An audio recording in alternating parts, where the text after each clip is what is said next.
নমস্কার, সবাইকে স্বাগতম জানাচ্ছি। আজকে যে বিষয়টা নিয়ে কথা বলবো সেটা হচ্ছে একটা গল্প দিয়ে শুরু করি। এক এক বাবা তার ছেলেকে নিয়ে ট্রেনে করে যাচ্ছে।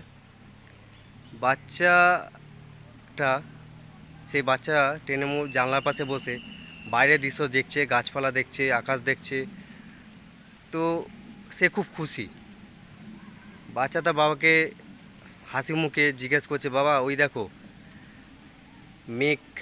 তার সাথে বাবার সাথে কথা বলছে, তা বাবা দেখো মেঘ স- আহ, চলে যাচ্ছে, গাছপালা সরে যাচ্ছে। এই দেখে বাবা খুবই খুশি হলো। দেখে বাবা ছেলের যে কথাবার্তা সেটাকে সে বুঝতে পারলো।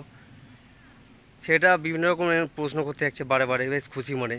এই দেখে আশেপাশের লোকেরা তার বাবাকে জিজ্ঞেস করলো, আপনার ছেলের মধ্যে হয়তো প্রবলেম আছে। তখন তার বাবা বলল যে হ্যাঁ, সে ছোটোবেলা থেকে অন্ধ ছিল। যখন তার 2 বছর বয়স তখন সে অন্ধ হয়ে গেছিলো, চোখে কিছু দেখতে পেত না। এই কালকেই তার চোখ ঠিক করে আসলো এবং সে এখন বাইরে দুনিয়া দেখছে। তো এখান থেকে মোরাল অফ দ্য স্টোরি কি, আমরা যা কিছু দেখি সব কিছু জাজমেন্ট করে ফেলি দেখা মাত্রই। তার পিছনে কি আছে, অতীত কি, ভবিষ্যৎ কি, এর পিছনে কি তথ্য আছে, তা কিছু সে কিছু না জেনে জাজমেন্টাল হয়ে পড়ি। এটা করাটা উচিত না।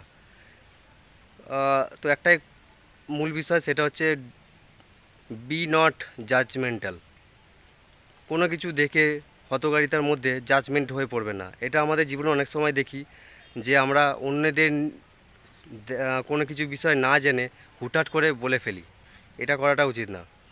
তো তো আজকে ভিডিওটা এইটুকুনি। কেমন লাগলো তোমাদের গল্পটা নিচে কমেন্ট করে জানিও। আর সবাই ভালো থেকে সুস্থ থেকো। ধন্যবাদ। শান্তিতে থেকো, শান্তিতে রেখো।